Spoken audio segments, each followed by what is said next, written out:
welcome, trolls.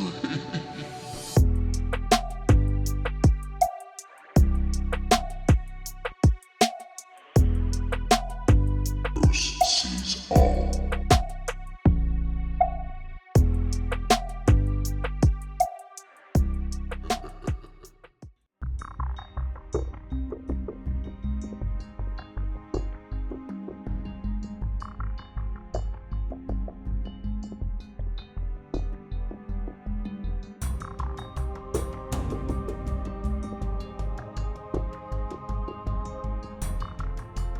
Hello everyone, this is the study of UFOs, extraterrestrial life, whether it be them or us, on the moon, because we never have a confirmation of anything that we're studying up there. But let me tell you, after this video, those who have never seen my research will believe in UFOs. There's one, and if I just move the camera over to the left, there's another one coming in on the outer limits east side of the moon, and this is one of many strange events. We're looking at UFOs that are coming to the surface and lighting up the surface quite brightly all around the moon. There's an atmosphere on the surface of the moon. We're seeing dusts, hazes traveling along the surface of the moon. China just recently mentioned a couple of days ago that there was a fine dust on the dark side of the moon. Of course there's a fine dust. There's a fine dust on the side that we're looking at with telescopes. I can only imagine the fine dust on the dark side. See, this is why I believe that they do not show live images of the surface, because you would see the currents, you would see the movement, we'd catch UFOs, right? This is a star that is close to the moon. Why are we seeing, when it's a crescent moon, the rest of the surface of the moon? Is it because the stars are closer to the moon and that we are possibly closer to the moon than was said? Or, either way, we know for confirmation the light is reaching the surface of the moon. But why is it showing me here from Earth that the surface of the moon is being exposed? Why? It's not close to the star. Why would it be shining over the surface, revealing it to us? It makes absolutely no sense.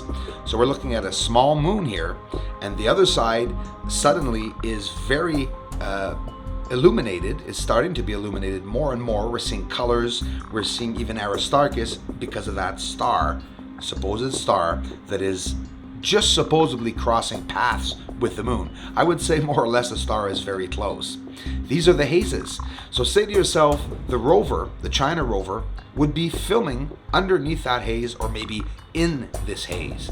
How could they show the surface for more than 20-30 seconds without seeing that haze? Maybe there's no areas where there is not a haze, right? This is what you have to say to yourself. If not, it seems to me a long time ago, with all the contributors to everything that's going on the moon, seems to me they would ask for one live image of the moon since 1969, you'd think. Apollo 17, Lithow, Taurus Lithow Valley, an amazing area. Bessel crater on that white line on the left. We're going to look at that in detail and talk about something that's really bugging me. It's things that I don't mention very often, but that this year in 2020, I will not stop mentioning these new findings. Watch this. So let's take a look at Bessel crater. Let's see some common sense here. Bessel crater's there. Here's the spray that would have been caused by leaking once it impacted. And what are all these anomalies over top of this supposed spray line?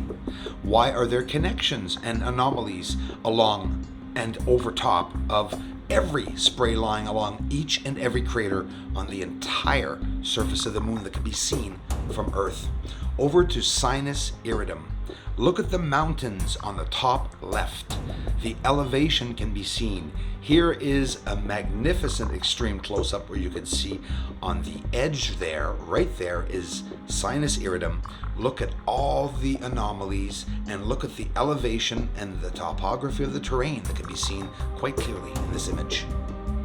Imagine me having gotten to the point where I know how the whole surface is built and I'm able to even show you guys this, and it's still not in the news. Not every one of you see this line that's there. Some of you just see an arrow pointing to darkness. But if you had a big monitor, you would see there's a literal line at the end tip of this arrow going to the other blinded area. And I say blinded because we see once again, like everywhere, like most areas, a white blinding reflective surface. Do you see the structures on the left? Hang on, I'll show you. There's amazing detail right now in this image alone, just looking at this image. Look at this one here. This one here on the left, it's the same image. Now we're just inverting it, descending the exposure. You see a platformed flat area connected to those objects. Here's a close-up of that line or tunnel going to the other object. It's repetitive. Here's Bianchini crater with the objects, anomalies that are on the surface. This is what the moon looks like, and add a haze to that. This is why everything looks like it's even. This is why the craters look like they have the same depth. In theory, it's what I believe. And this is my proof. Look at the lines running, crossing paths. It would be construction over construction over construction, showing us that there's been more than one construction on the moon. And since it seems it's been like that for hundreds of years, it must be because they're still building, or that nobody ever noticed in 1,000 years' time this. Lots of people noticed. They were warned to shut up, as they warned me to shut up. It's my belief, and the difference with my research is I'm not here to take any association down. I'm here to share my beliefs, and that's just freedom of speech.